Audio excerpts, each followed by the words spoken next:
First, I will introduce you about South America and its history. There are total five cultural regions. I will talk about them in details. Globalization and trade, two different cases, Venezuela and Colombia, my own thoughts and opinions, and finally conclusion. So, where is South America? South America is a large and diverse continent located mostly in the southern hemisphere between the Atlantic and Pacific Oceans. It is connected to North America through a narrow land bridge called Isthmus of Panama. The continent is made up of 12 countries, with Brazil being the biggest and most populated one. South America is known for its rich natural beauty and variety of landscapes, including the vast Amazon rainforest, the tall Andes mountains, beautiful beaches, and wide glaciers.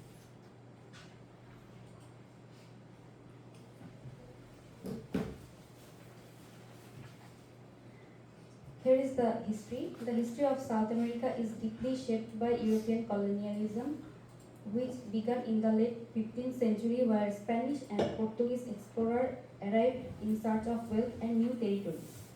The Treaty of Tordesillas in 1494 divided the continent between Spain and Portugal, leading to centuries of domination, forced labor, and cultural transformation. Indigenous civilizations like the Inca were conquered, and millions of native people died from violence and diseases brought by Europeans. Colonizers established plantations and mines, relying heavily on the transatlantic slave trade to fuel their economies. Over time, a mix of indigenous African and European influences formed the diverse culture seen in South America today. The struggle for independence in the early 19th century marked the beginning of a new era, but the social and economic inequalities created during colonial rule continue to influence the region's development. There are total five regions in South America. In the last picture in the corner, you can see the names: Amazon Basin, Rural Amerindian, Mixed Mestizo, Tropical Plantation, and European Commercial Region. It shows its own mix of history and identity. Together, these regions highlight the deep cultural variety that defines South America. Here, I want to share details of each regions. First, the Amazon Basin. The Amazon Basin, also known as the interior region, in the largest region in South America. It's dominated by the Amazon River and the vast Amazon rainforest, which covers several countries, mainly Brazil, Peru, and Colombia. This area has a type A tropical wet climate, meaning it's hot and humid throughout the year with heavy rainfall. The population here is quite low. The most people live near rivers, which are the main routes for travel and trade. The Amerindian communities are the primary groups living in the region, keeping these traditional ways of life. The economy mainly depends on forest extraction, including activities like mining and logging. However, one of the biggest concerns today is finding a balance between preserving the rainforest, allowing economic development, as deforestation continues to threaten the environment and biodiversity. The tropical plantation region covers the coastal north and east of South America, especially around the Caribbean coast.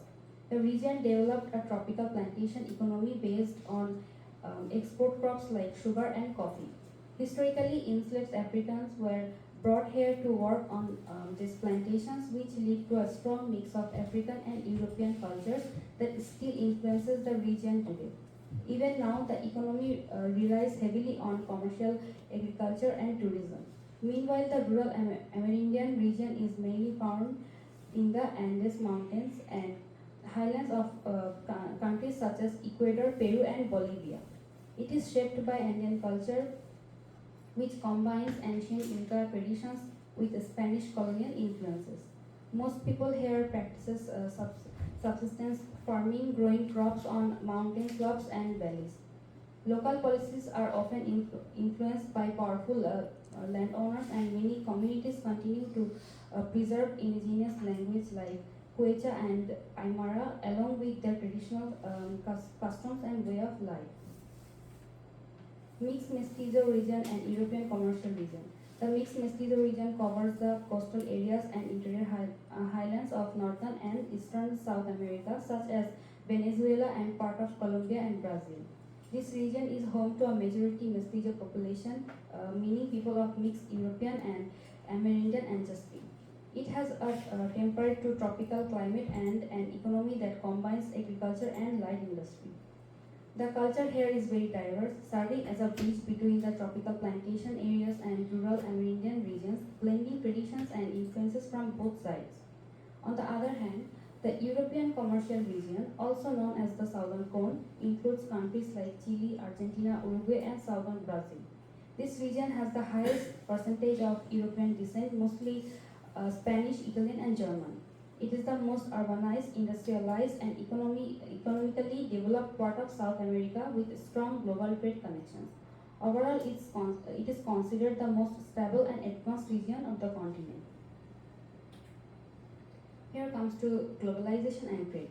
The colonial era left a lasting legacy of fragmentation in South America, but modern globalization is encouraging nations to cooperate. A prime example of this effort is the creation of the trade blocs like Mercosur and UNSUR, which link countries like Argentina, Brazil, and Paraguay with the goals of promoting free trade, easing transportation, and securing a more stable regional economy. While these blocs aim to foster dialogue, strengthen trade partnership, and encourage collective decision making, they face significant challenges in the form of deep-seated political differences, corruption, and economic inequality between member states. To overcome these hurdles and reduce political tensions, South American governments are actively pursuing solutions through internal reforms, anti-corruption laws, and crucial investment in democratic institutions and essential infrastructure like transportation and communication networks. About Venezuela oil politics and urbanization. Venezuela's economy is heavily driven by its vast oil resources, making it a major member of OPEC. Over 90% of the population lives in urban areas, mainly along the northern coast, with Cascaras serving as the capital and largest city. The Orinoco River is one of the country's most significant geographical features. However, despite the resource wealth, Venezuela faced long-term political instability as tensions persist between the wealthy elites, often connected to the oil industry, and the general population, creating deep social and economic divides. Here is another case of Colombia. It's about drug, coffee, and oil. When we look at Colombia, we see a fascinating country defined by incredible geographical diversity, from the Tuareg Andes Mountains and the Caribbean coast to the West Amazon lowlands. The geography supports an economy reliant on the three massive exports contributors: the globally famous coffee, vast reserve of oil, and unfortunately, illegal drugs. Colombia has historically wrestled with deep-seated internal conflicts, particularly involving the FARC rebels and powerful drugs cartels. Though the 2016 peace agreement was a landmark step in closing decades of violence, despite these challenges, Colombia remains a major player in the global market, maintaining strong trade ties with countries like the United States, and its vibrant urban sanctuaries like Bogota, Medellin, and Cali continue to drive the country's population growth and business. Here, a question can arise that why did the government of Colombia not stop those drug situation while drugs are illegal? The Colombian government did try to stop the drug trade, but it was essentially overwhelmed because the operations scale was so massive. Although drugs were illegal, the profits were in billions of dollars, which allowed drug cartels to develop armies, corrupt officials at every level of government and law enforcement, and essentially run a state within a state. Furthermore, the coca was grown in remote rugged areas where the government had little no presence, and for many poor farmers, growing coca was the only viable way to make a living. Meanwhile, that government crop eradication efforts often meet with resistance from the local population who had no other economic choice. The drug trade was also financially intervened with powerful armed groups like the FARC who protected the crops, making something the fight less about enforce the law and more about a desperate struggle against a wealthy and well-armed preliminary force. Moving to the positive side of Colombia's economy, the country is globally recognized for its coffee and oil exports, which are the main legal industries. Colombian coffee is special because it's grown in mountain regions at the perfect elevation, mainly producing the high quality but more expensive Arabican bean, though they all also grow the stronger Robusta type. Colombia ranks as one of the world's top coffee producers. On the oil side, most of the reserves are found in central and northern Colombia, with the majority of the oil being exported straight to the US, while the pipelines and fields have significantly boosted the national economy. They have unfortunately led to environmental issues like pollution and deforestation. Now, a new challenge faces both industries. Climate change is starting to threaten the stability of both coffee yields and oil production. Here are my personal thoughts and opinions. The most pressing issue in my opinion is the real world impact of the rescue curse. It's paradoxical that a nation like Venezuela sitting on vast oil reserves could face such profound political and economic instability. Similarly, Colombia's high quality coffee and oil should guarantee national prosperity, yet the wealth generated by the illegal drug trade and has historically been more potent than its legal economy, fueling corruption and internal conflict that the state struggled to contain. Ultimately, while regional efforts like UNSCR and MESCOSAR are vital steps towards integration, the country's long-term futures hinge on whether these nations can effectively distribute their natural resource will tackle deep-seated corruption and truly bridge the enormous economic and geographical gaps that still fragment the region. To conclude, our deep dive into northern South America shows a region defined by dynamic contrast. The landscape is a most of 5 cultural regions where deep-seated geographic and historical factors still limit unity. We have seen that the economic livelihood of the urban north, oil in Venezuela and coffee in Colombia brings with the curse of instability and corruption, amplified dramatically by the power of the global drug trade. While organizations like MESCOSAR and UNASUR represent a crucial step toward economic and political cooperation, the trust test of the content lies ahead. It's not just about producing more resources, it's about successfully converting that natural wealth into equitable public goods, stronger democratic institutions, and a future where the gains of globalization are finally shared across all of those fragmented regions.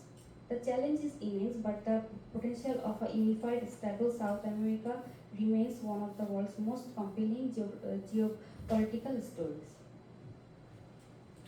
Here are the references from where I took my information and data, and thank you so much for your time. Yeah, we're just going to gather the questions all at the end, all right?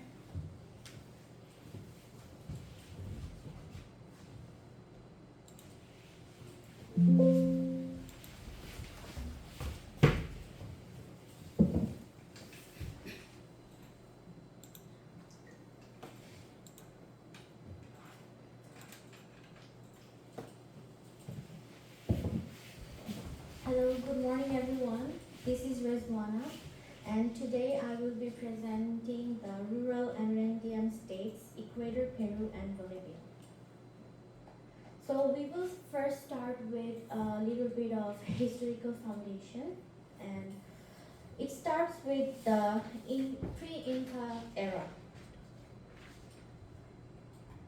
Before the rise of the famous Inca Empire, the Central Andes was already home to many advanced civilizations. There were versatile cultures, developed sophisticated agricultural systems, irrigation networks, and pottery styles. Their innovations were especially seen in farming and water management. Then the Inca Empire is one of the most powerful and organized civilizations in pre-Columbian America. It stretched from modern-day Ecuador through Peru and into Bolivia, forming a vast network connected in thousands of kilometers of roads. The Incas unified the region through strong governance, a shared language, Quechua, and a communal economic system known as Alilu. At its peak, it was a highly efficient empire, demonstrating incredible achievements in architecture, agriculture, and administration. However, this golden era came to a tragic end in the 1530s when Spanish conquistador Francisco Pizarro arrived. Using advanced weaponry and exploiting internal divisions, his forces conquered the Incan Empire. Colonial rule reshaped Andean life for centuries. Indigenous populations were subjected to forced labor. Christianity replaced native religion, and European culture and governance took over. And then today we still see the resilience in the modern era. Indigenous traditions, languages like Quechua and Aymara, and the centuries-old festivals continue to thrive. Modern Ecuador, Peru, and Bolivia are living examples of cultural endurance where ancient customs coexist with globalization and modernization. Physical geography are three distinct zones. Geographically, these countries are among the most diverse in the world. There are three major zones. First, the coastal region, the Andes Mountains, and the Amazonian basins. The coastal region is a narrow stripe along the Pacific Ocean. Ecuador's coast enjoys a tropical climate, where southern Peru is dominated by the Atacama Desert, one of the driest places on earth. The Andes Mountains, the defining feature of all three nations, towering peaks, fertile valleys, and the vast plains dominate this region. Cities like Quito in Ecuador and La Paz in Bolivia are among the highest capitals in the world. Finally, the Amazon basin lies to the east. This lush, humid rainforest provides vital biodiversity and natural resources. And in Bolivia, the famous salt flats, also known as the Salar de Uyuni, create breathtaking mirror-like landscape, one of the most surreal natural wonders on earth.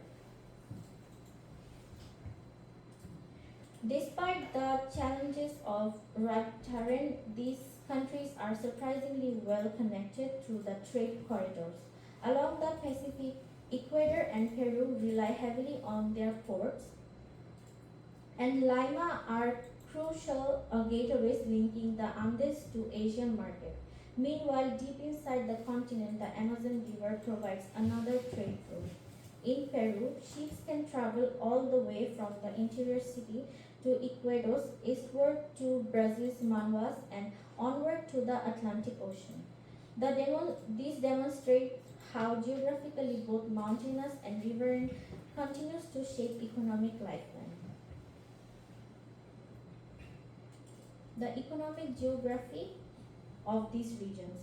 The Andes are incredibly rich in minerals. Since colonial times, mining has been a dominant economic force.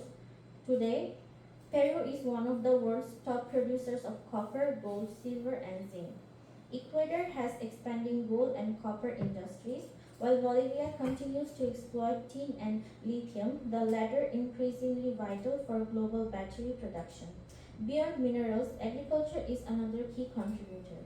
Peru exports avocados and blueberries, Ecuador leads globally in bananas, shrimp, and flowers, and Bolivia focuses on quinoa and soybeans. Together, these industries form the economic backbone of the Andes states. Environmental consequences. However, this growth comes at a heavy environmental cost. Mining and oil extraction have damaged fragile ecosystems. Oil spills contaminated Amazonian rivers, threatening wildlife and indigenous communities. Deforestation for agriculture and timber led to soil erosion and biodiversity loss. Balancing economic development with environmental preservation remains one of the region's most urgent challenges. Next, we know that tourism offers both opportunity and responsibility. Major attractions like Machu Picchu in Peru and the Galapagos Islands in Ecuador and Lake Titicaca and Tiahuanaco on Bolivia attract millions of visitors annually. While tourism boosts local economics, it also strains fragile ecosystems. That's where sustainable geography plays a key role promoting tourism that respects both nature and culture. This approach focuses on protecting landscapes, educating visitors about local traditions, and ensuring that tourism profits directly benefit indigenous communities. Examples include community run lodges and eco tours that integrate traditional knowledge with conservation. This model contrasts sharply with mass tourism, emphasizing authenticity, responsibility, and inclusivity. Population distribution and urbanization. Now, looking at population trends, about one third of the people still live in rural areas, relying mostly on subsistence farming. However, rural to urban migration is rapidly transforming the region. We can see that Quito exists 1.5 million residents at this time.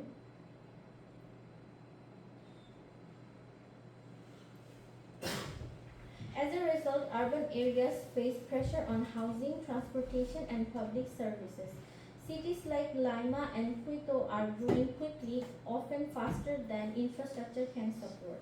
So, this migration highlights the ongoing division between rural traditions and urban modernization. Paraguay. Geographical isolation. Although Paraguay is not a part of the Andean highlands, it shares many regional challenges. It is landlocked between Brazil, Argentina, and Bolivia, a factor that limits its access to global market. The Paraguay River provides hydroelectric power for the entire country, but lack of a seaport constraints trade. Around 40% of its population depends on agriculture, mainly soybeans and cattle ranching. However, agriculture expansion has caused significant habitat loss, particularly in wetland regions. Paraguay's example shows how geography can both enable and restrict national development. Regional challenges and future outlook. To conclude, let's look at the main challenges and opportunities ahead. First, economic dependency. The economics of these nations rely heavily on fluctuating global commodities price, often benefiting elites while leaving rural population in poverty. Second, geographic constraints. High elevations, limited farmlands, and landlocked borders restrict growth and access to international markets. And third, the sustainability imperative. Each country faces the task of balancing natural resource extraction with environmental protection and sustainable tourism. Moving forward, the success of Ecuador, Peru, Bolivia, and their neighbors depending on investing in green technology, education, and inclusive crises that empower indigenous community. To conclude, the rural Amerindian states of Ecuador, Peru, and Bolivia are lands of remarkable contrast, where ancient empire meet modern economy and where nature and culture remain deeply intertwined. Thank you.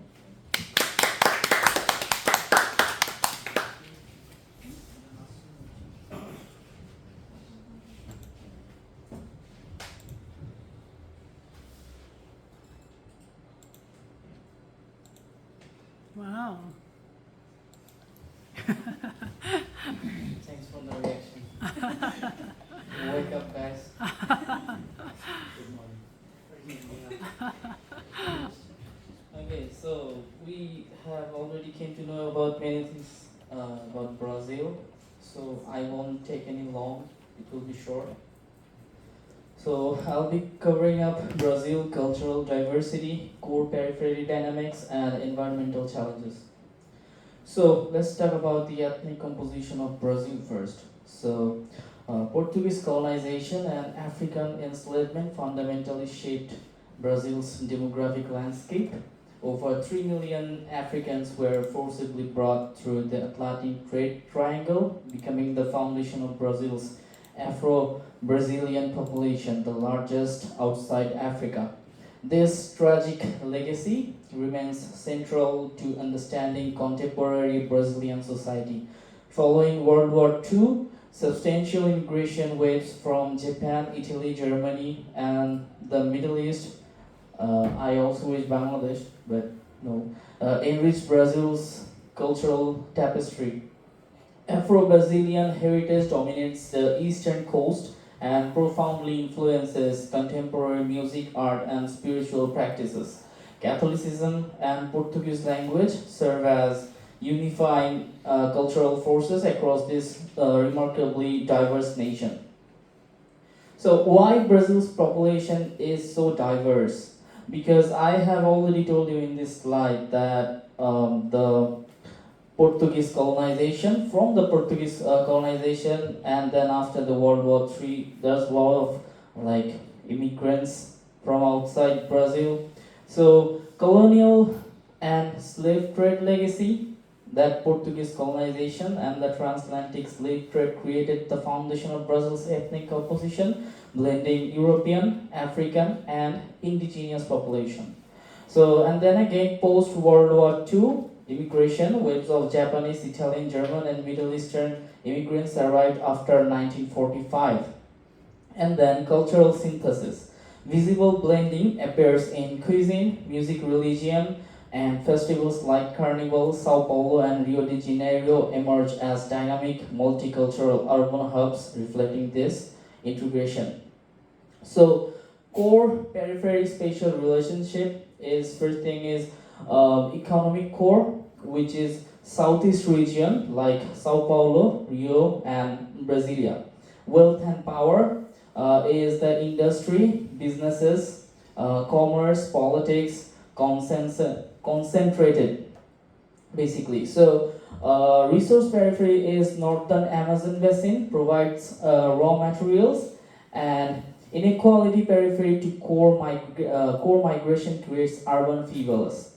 This spatial organization reflects Brazil's role as semi-peripheral nation in the global economy, where development concentrates in specific urban centers, while peripheral regions supply resource and labor. So urbanization and economic growth. Brazil has undergone rapid urbanization with 86% of the population now residing in cities. Sao Paulo alone exceeds 20 million residents, making it one of the world's largest metropolitan areas. This concentration reflects Brazil's transition from agricultural to industrial and service-based economy. So 86% urbanization rate, 20 million Sao Paulo metro, 20 million people live in Sao Paulo, and obviously the BRICS, global status, semi-peripheral economic role. So despite industrialization gains, persistent inequality concentrates wealth among elites. Brazil's membership in BRICS reflects its emerging market status, yet development remains geographically and socially uneven. So Amazon Basin, development and exploitation. Frontier of opportunity. The Amazon Basin frontier spanning approximately 5.5 million square kilometers, roughly the size of Europe, contains vast resources, iron ore, gold, timber, and cattle ranching lands. Manaus functions as a major free trade zone and industrial center. Strategically positioned to process raw materials from the interior. It's you can say like domestically. So infrastructure and growth. The Grand Ceresas, I don't know how it pronounces. project, one of the world's largest mining and infrastructure initiatives, supports extensive iron mining, hydroelectric power generation, and transportation networks. This development dramatically boosts regional and national economic growth, yet simultaneously intensifies environmental strain through habitat destruction and resources extraction. So, deforestation and environmental impact. It's a common impact in all over the world, in every country. But in case of Brazil, I think right now they are quite recovering from the situation before they had. So primary threats were like cattle ranching, lodging, and mining operation destroy forest ecosystem as accelerating rates, threatening the world's largest biodiversity reservoir. That could be because of they are not good with the tax, because they have a big area, so they have to do it like mining, take out all those resources from the ground. But when technology is well combined, like Japan is doing, like South Korea is doing, or USA is doing, then maybe this could be prevented, which successfully Brazil couldn't. Ecological consequences: loss of biodiversity, soil erosion, water contamination from mining operation, and disruption of hydrological cycles affect local and global climate patterns. So indigenous impact is land face severe encroachment, habitat loss, and cultural disruption as frontier expansion continues unchecked into traditional territories. So this is a regional Brazil overview. In the north, they have Amazon, resource-rich frontier facing intense deforestation pressure, indigenous displacement, and uneven development patterns. In the south, prosperous region with European immigrant heritage, thrives in agriculture, technology innovation, and manufacturing. Central West, Cerrado region transformed into agricultural powerhouse, producing soy, grain, and cotton for domestic and export markets. Southeast, economic core centered on Sao Paulo, Rio de Janeiro, and Brasilia, dominates industry, finance, and politics nationwide. In the Northeast, plantation legacy region with Afro-Brazilian majority struggles with persistent poverty and continued out-migration patterns. So, the challenges and opportunities. Brazil faces fundamental tensions between rapid economic development and sustainable inclusive growth.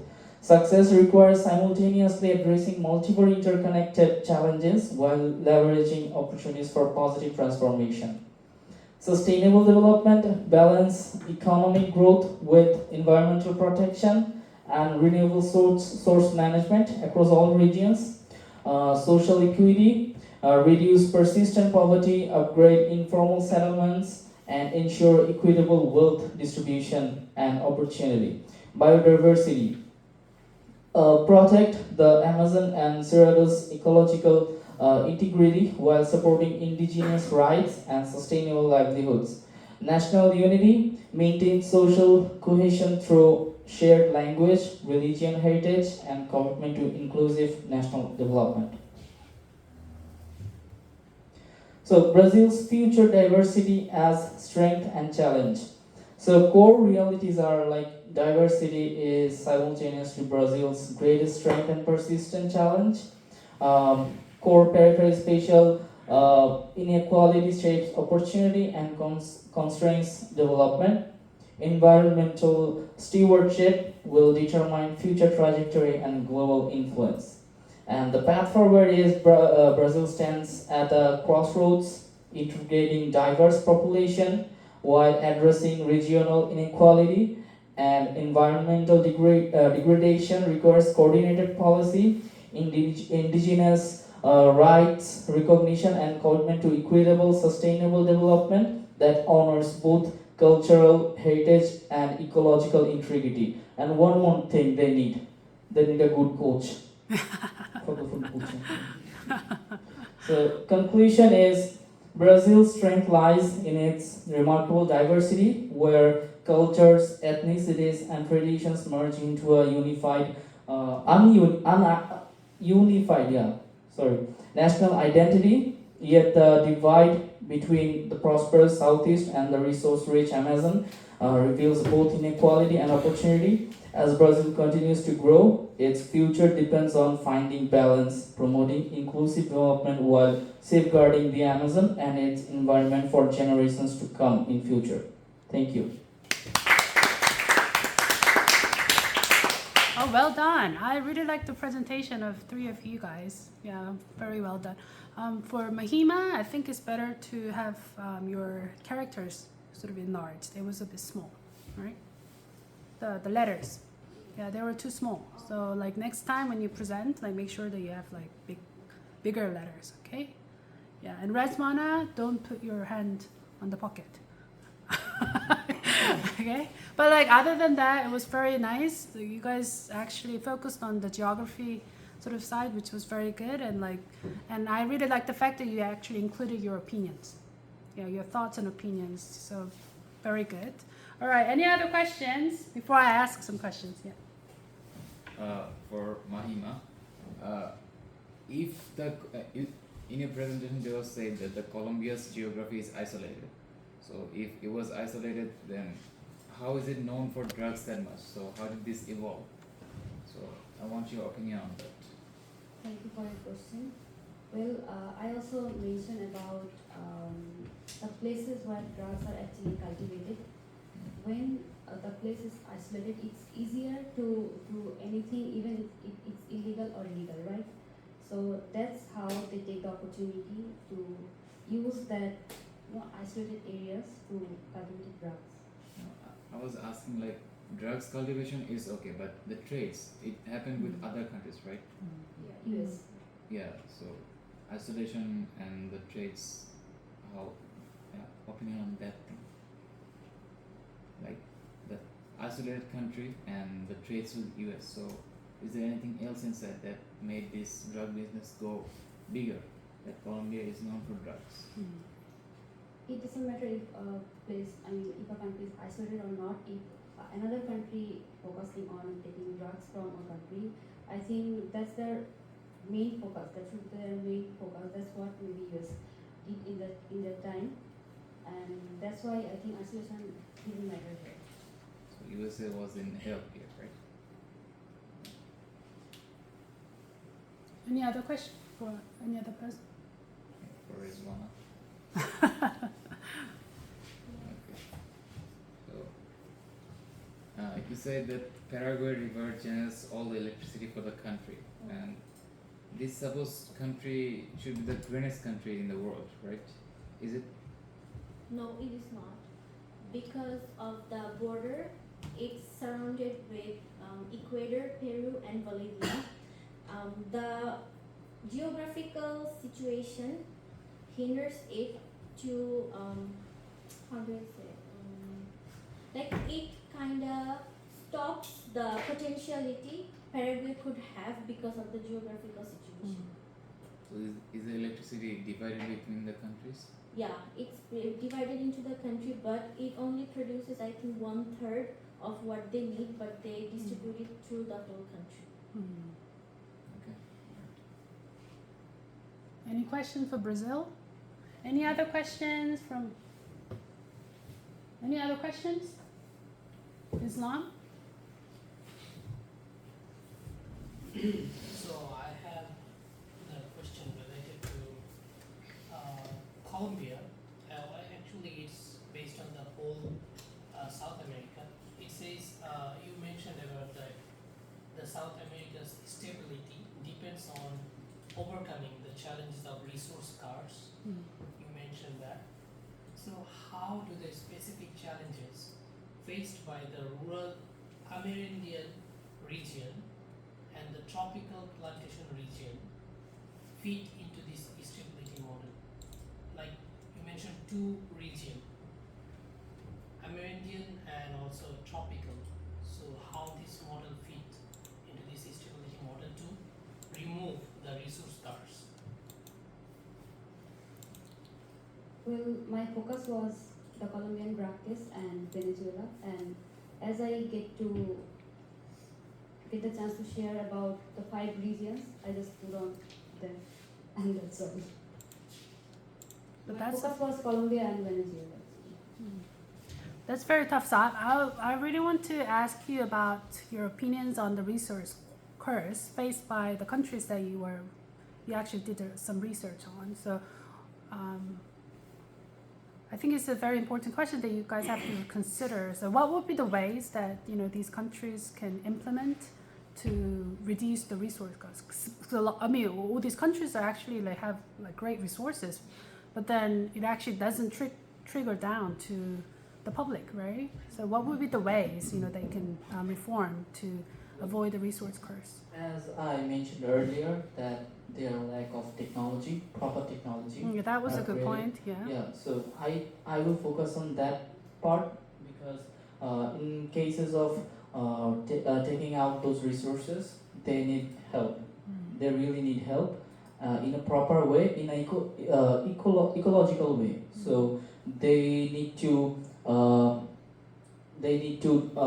bring attraction of good countries like USA, maybe Germany, who are well equipped with techs and who have previous experience of taking out resources in a well educated way. So I think that should be the most focus for those ODA countries. I want to add something. As you know that the countries we talked about are also rich in some specific things like avocados and quinoa and coffee. And in this economy, these things are really in demand. Like in every country, they export these products. And the overgrowing population can be also a problem, that because of the population is growing so much and they have to export a lot, and now they are forcing the cultivation on the environment. So this is also a point. That's very good. All right. More questions? Yeah, for Brazil. So,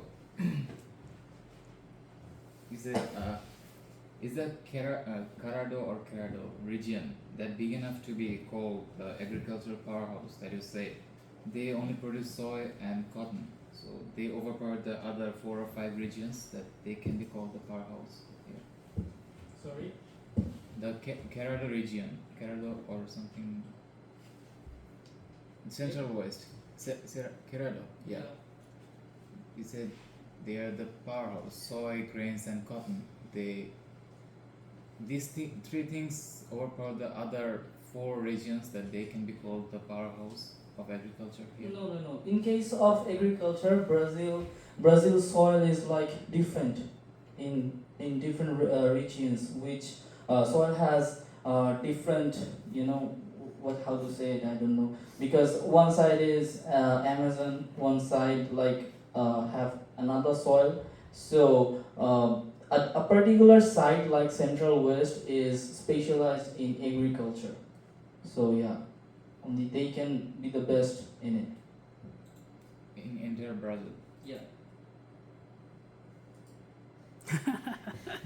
Also, the climate factor is also there, because in case of Bangladesh, you know that rice is not grown everywhere in Bangladesh, in some particular part. Yeah. So, and also many agricultural things are depend basically on the soil. So yeah.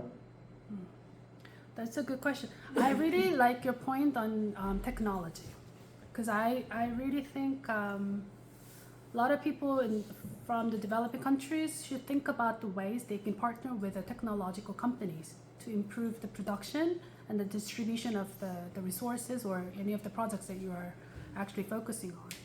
Yeah, because I think the technology has a huge potential, and I think there's a lack of bridge between these companies with a huge sort of AI technology or whatever biotech sort of technologies, and then the producers or the government officials in the developed countries. So if you can somehow sort of match the proper technology with the natural resources or the products that your country is focusing on, I think it has a huge potential. So while you guys are studying in South Korea or like Japan, like whatever, like think about what kind of technologies that you can actually import or you can actually bring into your own country. I think this is a very, very important point, and you actually made a very, very nice one. All right. Any other question? So my question is, like calling for other countries to bring the technology to take out the resources like oil, there could be problems. Yeah, Like, U.S. US is multinational. already Yeah. doing similar problems in Middle East. Right. So there could be a tension in the country. So I think most of the countries wouldn't want to bring country like USA in their country to take out the resource.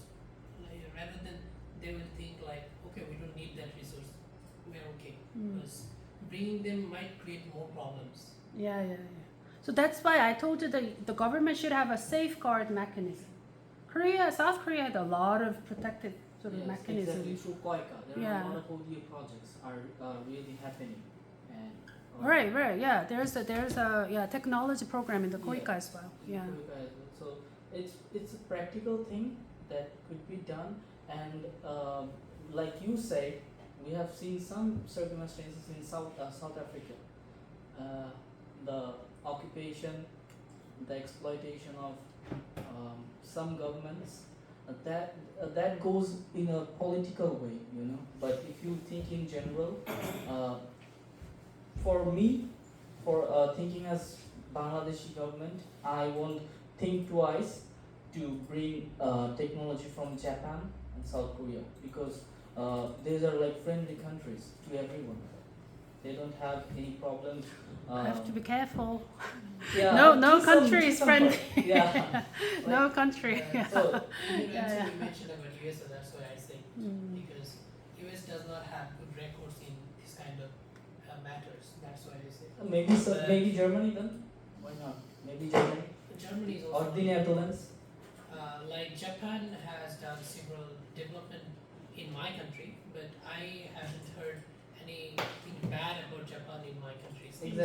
Exactly. Like JICA, KOICA is doing really good jobs out there, outside, in the whole world, through the ODA projects. So it's a practical thing, I guess. If it's not USA, it's not Germany, then maybe South Korea or Japan. But if you didn't mention about like Korea or Japan in the first place, then I would. Yeah, I did. You mentioned about only USA. But even Japan and Korea might turn into. I don't think they No. Like I think it always happens in history. So my point is, it's very good that you try to find out like new technology that can be implemented in the enhancement of your own development. But then that's why you have to have a legal and protective measures. You study about how South Korea actually had a protective measure. We imported a lot of technologies and a lot of foreign companies, foreign investment, but we implemented protective measure.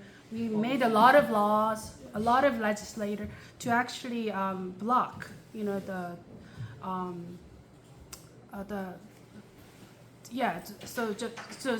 when you're studying, you have that angle, like how these countries, which started from like really poor, at the beginning, but accomplished a lot of development. You study, what kind of measures they actually had in partnering with other countries.